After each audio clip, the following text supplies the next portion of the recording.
Bonjour à toutes et à tous, nous sommes très heureux de vous retrouver pour un nouvel épisode de The Cozy French. Bonjour tout le monde, j'espère que vous allez bien. Aujourd'hui, nous allons parler d'un sujet qui concerne beaucoup de personnes. Pourquoi autant de gens choisissent-ils de vivre en ville ? D'ailleurs, tu m'as raconté quelque chose d'intéressant juste avant qu'on commence à enregistrer. Oui, la semaine dernière, j'ai revu un ancien camarade de lycée que je n'avais pas vu depuis plusieurs années. Ah oui? Où ça? Par hasard, dans un café à Lyon. J'ai failli ne pas le reconnaître. Et vous avez discuté un peu? Beaucoup plus que prévu. Nous pensions prendre un café de 10 minutes. Finalement, nous sommes restés presque 1 heure. J'adore ce genre de retrouvailles. Moi aussi. Et ce qui m'a surpris, c'est qu'il avait quitté son petit village pour venir vivre en ville. Lui? Pourtant, il adorait la campagne quand vous étiez au lycée. C'est exactement ce que je lui ai dit. Je lui ai demandé « Tu ne regrettes pas le calme ?» Qu'est-ce qu'il t'a répondu? Il a réfléchi quelques secondes, puis il m'a dit « Parfois, si, mais ma vie est devenue beaucoup plus simple. » C'est une réponse à laquelle je ne m'attendais pas. Moi non plus. Dans ma tête, les gens viennent surtout en ville pour trouver un meilleur travail ou gagner plus d'argent. Je pense que c'est une raison importante. Mais ce n'est certainement pas la seule. Tu crois ? Oui, beaucoup de personnes cherchent aussi plus de liberté dans leur quotidien. Comment ça ? Elles veulent pouvoir sortir sans prendre la voiture, rencontrer de nouvelles personnes, essayer de nouvelles activités ou changer leurs plans au dernier moment. C'est vrai que mon ami ne m'a presque jamais parlé de son travail, Il t'a parlé de quoi alors? de sa nouvelle vie. Il m'a raconté qu'il allait parfois au cinéma après le travail, qu'il retrouvait facilement ses amis et qu'il marchait beaucoup plus qu'avant. Tu vois, ce sont de petites choses, mais elles changent une journée. À un moment, il m'a dit une phrase que j'ai trouvée très belle. Laquelle? Il m'a dit « J'avais envie de faire ma vie ailleurs. J'aime beaucoup cette expression, faire sa vie. » Oui, moi aussi. En français, cela ne signifie pas seulement trouver un travail. Cela veut souvent dire construire son quotidien, créer ses habitudes, rencontrer des gens et avancer dans une nouvelle étape de sa vie. Je crois que c'est exactement ce qu'il voulait dire. Alors, est-ce qu'il t'a donné envie de déménager? Pas tout de suite. Tu hésites encore? Oui, parce que j'aime aussi le calme. Mais cette conversation m'a fait comprendre que la ville n'est peut-être pas seulement un endroit où l'on travaille. C'est aussi un endroit où l'on construit une partie de sa vie. Exactement. Pendant cet épisode, nous allons essayer de comprendre pourquoi tant de personnes choisissent les grandes villes. Et nous verrons que les réponses sont parfois beaucoup plus personnelles qu'on ne l'imagine. D'ailleurs, nous avons une question pour vous. Habitez-vous en ville ou à la campagne ? Et si vous pouviez choisir, où aimeriez-vous vivre?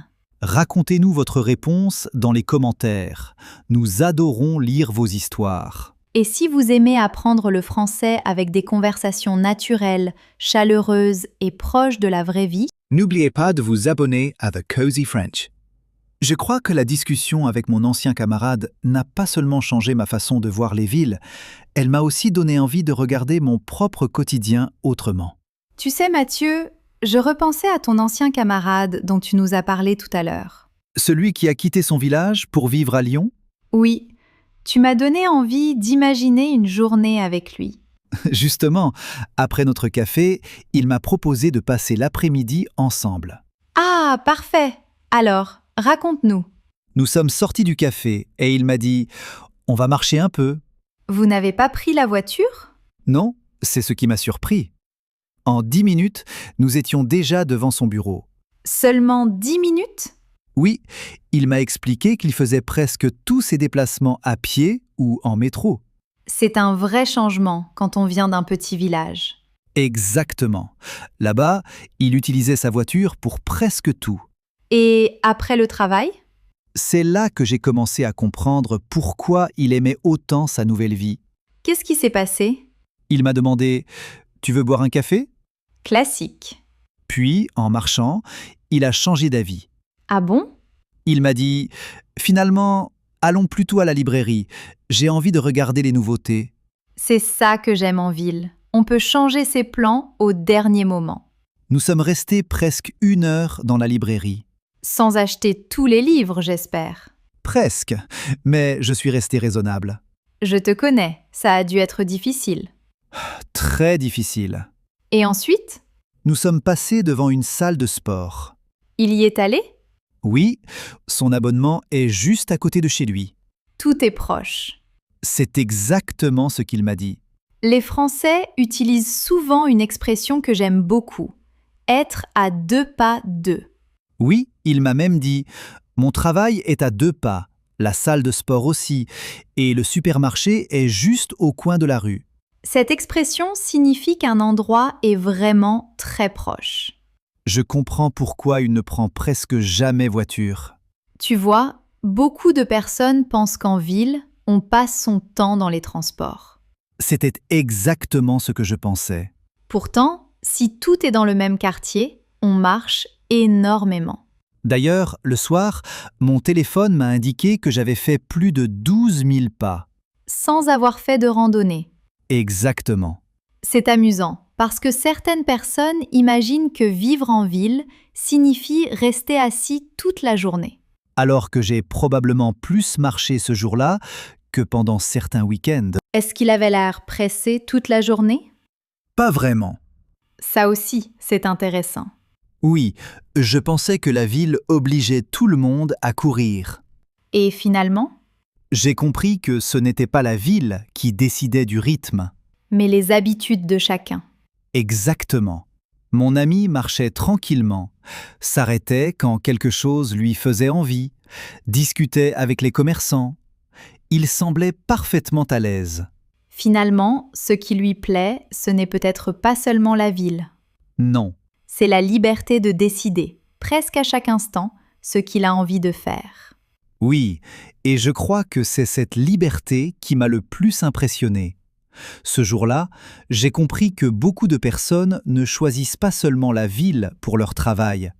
Elles la choisissent aussi parce qu'elle rend le quotidien beaucoup plus simple et beaucoup plus spontané. Tu sais, Mathieu, il y a une raison pour laquelle beaucoup de personnes aiment vivre en ville, mais on en parle moins souvent. Laquelle ? Les rencontres. Ah, c'est vrai que je pensais surtout au transport ou au magasin.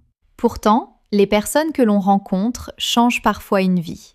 Tu as une histoire en tête, je le vois à ton sourire. Oui, elle est toute simple, mais je l'aime beaucoup. Je t'écoute ? Il y a environ 2 ans, j'allais presque tous les samedis matins dans le même petit café. Celui où tu lis toujours un roman avec une tasse de thé ? Exactement.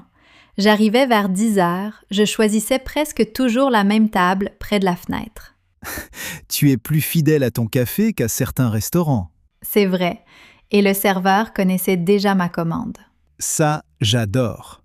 Un samedi, une jeune femme s'est installée à la table juste à côté de la mienne. Vous vous connaissiez ? Pas du tout, mais je l'avais déjà vue plusieurs fois. Vous aviez les mêmes habitudes. Exactement. Au bout d'un moment, elle a levé les yeux de son livre et elle m'a demandé ce que je lisais. Une question très simple. Oui, mais elle a lancé une conversation qui a duré presque 1 heure. Et aujourd'hui ? Aujourd'hui, c'est une très bonne amie. C'est incroyable. Tout a commencé parce que nous fréquentions le même endroit chaque semaine. Les Français disent souvent « faire de nouvelles rencontres ». Oui, et j'aime cette expression. Elle ne parle pas seulement de rencontrer beaucoup de personnes. Elle parle aussi de découvrir quelqu'un qui va peut-être prendre une place importante dans notre vie. Tu sais, je ne suis pas complètement d'accord avec toi sur un point. Ah oui? J'ai parfois l'impression qu'en ville, on connaît beaucoup de monde, mais qu'on connaît moins bien ses voisins. Je comprends ce que tu veux dire. Dans le village où vivaient mes grands-parents, tout le monde se disait bonjour. C'est vrai, en ville, cela dépend beaucoup des quartiers. Dans mon immeuble, il m'est arrivé de croiser quelqu'un plusieurs fois avant de connaître son prénom. Pourtant, la ville offre aussi beaucoup d'occasions de rencontrer des personnes très différentes. C'est vrai, Dans un cours de cuisine, dans une association, pendant un cours de français. ou même dans une librairie. Exactement. Tu sais ce qui m'est arrivé il y a quelques mois? Non, raconte-moi. J'étais dans une librairie, comme souvent. Ça ne me surprend pas. Je cherchais un roman, mais je n'arrivais pas à me décider. Classique. Un monsieur m'a demandé si j'aimais les histoires de voyage. Nous avons commencé à discuter, puis il m'a recommandé un livre que je n'aurais jamais choisi tout seul.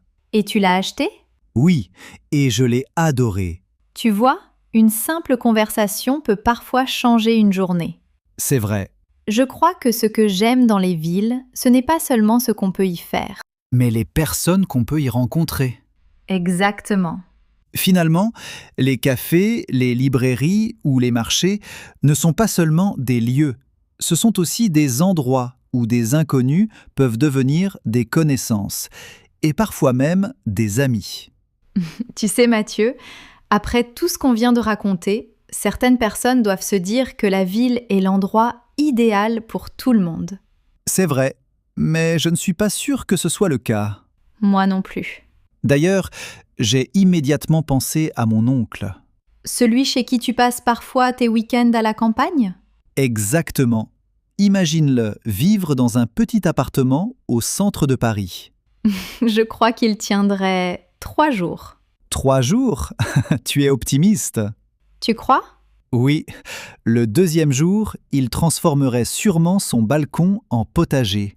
Et il demanderait probablement au voisin s'il peut planter des tomates sur le toit. Ça lui ressemble tellement. Ton oncle adore jardiner, n'est-ce pas? Oui, chaque matin, il commence sa journée dehors. Il s'occupe de ses fleurs, regarde ses légumes pousser et connaît même le nom des oiseaux qui viennent dans son jardin. Je crois qu'il serait malheureux s'il ne voyait que du béton en ouvrant ses volets. Moi aussi. Tu vois, c'est pour ça que je pense qu'il n'existe pas un endroit parfait. Mais plutôt un endroit qui correspond à notre personnalité. Exactement. Pourtant, je dois t'avouer quelque chose. Je t'écoute. Avant, je pensais que les personnes qui vivaient à la campagne s'ennuyaient un peu. Et maintenant? Maintenant, je me rends compte qu'elles ne s'ennuient pas. Elles occupent simplement leur temps autrement. C'est une belle nuance. Mon oncle peut passer 1 heure dans son jardin sans regarder son téléphone une seule fois. Moi, je trouve ça presque impressionnant. Alors que moi, au bout de 10 minutes, je commence parfois à vérifier mes messages. Tu progresses pourtant. Oui, mais j'ai encore un peu de travail. Tu sais, j'aime beaucoup vivre en ville. Mais il y a une chose que j'envie parfois aux personnes qui vivent à la campagne. Le silence? Le silence et l'espace. Pouvoir ouvrir sa porte et marcher directement dans la nature, ça doit être merveilleux. Tu vois, finalement, toi aussi tu rêves parfois d'autre chose. Bien sûr, je crois que c'est normal. Les Français disent souvent « chacun son rythme ». Oui, j'aime beaucoup cette expression. Elle me fait penser que certaines personnes aiment les journées bien remplies, les cafés animés et les rues pleines de vie. Alors que d'autres préfèrent les longues promenades, les repas tranquilles et les soirées silencieuses. Et aucune de ces façons de vivre n'est meilleure que l'autre. Exactement. Tu sais ce qui est drôle? Quoi donc? Mon ami qui habite à Lyon rêve parfois d'un week-end à la campagne. Et ton oncle rêve peut-être de passer une journée dans une grande ville? C'est exactement ça. L'autre jour, il m'a demandé de l'emmener visiter une grande librairie quand il viendra à Paris. Comme quoi, on aime tous changer un peu d'ambiance de temps en temps. Oui, je crois que nous avons besoin d'un équilibre. Un peu d'animation. Et un peu de calme. Finalement, la vraie question n'est peut-être pas « quelle est la meilleure ville ?», Ni même ville ou campagne. mais plutôt « quel endroit me permet de vivre à mon rythme aujourd'hui ?» Exactement. Et plus j'y pense, plus je me dis que le bonheur dépend peut-être moins de l'endroit où l'on habite que de la manière dont on choisit d'y vivre. Nous arrivons déjà à la fin de notre conversation. Oui, et je dois reconnaître que cet épisode m'a fait changer d'avis sur plusieurs choses. Tu penses encore à ton ancien camarade qui a quitté son village pour vivre à Lyon? Oui, Au début de notre discussion, je croyais qu'il avait surtout déménagé pour son travail. Et maintenant? Maintenant, je pense qu'il a surtout choisi une façon de vivre. Je trouve cette différence très intéressante. Moi aussi, quand je repense à la journée passée avec lui, je ne me souviens pas de son bureau. Ah non? Non. Je me souviens du café où nous nous sommes retrouvés, de la librairie où nous avons passé presque 1 heure et de la promenade entre toutes ces petites rues. Finalement, ce sont souvent les petits moments qui restent dans notre mémoire. Exactement. Tu sais, quand quelqu'un me demande pourquoi j'aime vivre en ville, je ne réponds presque jamais parce qu'il y a beaucoup de magasins. Qu'est-ce que tu réponds? Je dis que j'aime pouvoir décider de ma journée au dernier moment. C'est vrai que tu fais souvent ça. Si une amie m'appelle à midi pour déjeuner ensemble, c'est facile. Si tu as envie d'aller voir un film après le travail, Je peux y aller sans tout organiser plusieurs jours à l'avance. et si tu découvres un nouveau café en rentrant chez toi, Je peux simplement entrer et m'asseoir quelques minutes. je crois que c'est cette liberté qui attire beaucoup de personnes vers les villes. Bien sûr, la ville n'est pas parfaite. Non? Il y a le bruit, Les embouteillages les loyers parfois très élevés, et les journées qui vont un peu trop vite. mais malgré tout cela, beaucoup de gens choisissent d'y rester. Parce qu'ils y construisent leurs habitudes. Le boulanger qui connaît leur prénom, Le petit restaurant où ils retrouvent leurs collègues. le marché du dimanche matin. Ou cette librairie où l'on entre juste 5 minutes avant d'en ressortir 1 heure plus tard. Je crois que cette histoire te ressemble beaucoup. Je plaide coupable. Les Français disent souvent prendre ses habitudes. J'aime cette expression. Moi aussi. Elle montre qu'avec le temps, un endroit devient familier. On sait où acheter le meilleur pain, où boire un bon café, ou dans quel parc aller quand on a besoin de se détendre. Et c'est peut-être à ce moment-là qu'une ville commence à ressembler à un chez-soi. Exactement. Alors, nous avons un petit défi pour vous cette semaine. Si vous vivez en ville, essayez de faire quelque chose que vous n'avez jamais fait dans votre quartier. Entrez dans un café où vous n'êtes jamais allé. Prenez une rue différente. Visitez une petite librairie ou un marché. Regardez votre ville avec des yeux de voyageur. Vous serez peut-être surpris par tout ce que vous n'aviez jamais remarqué. Ensuite, revenez dans les commentaires et dites-nous ce que vous avez découvert. Et racontez-nous aussi, qu'est-ce que vous aimez le plus dans votre ville? Nous avons vraiment hâte de lire vos histoires. Et si vous aimez apprendre le français avec des conversations naturelles, chaleureuses et pleines de petites histoires du quotidien, N'oubliez pas de vous abonner à The Cozy French. merci beaucoup d'avoir partagé ce moment avec nous. Prenez soin de vous, profitez de votre ville, de votre quartier ou de votre village, et souvenez-vous que ce ne sont pas seulement les lieux qui rendent une vie heureuse, mais aussi les habitudes, les rencontres et tous ces petits moments que l'on construit un jour après l'autre.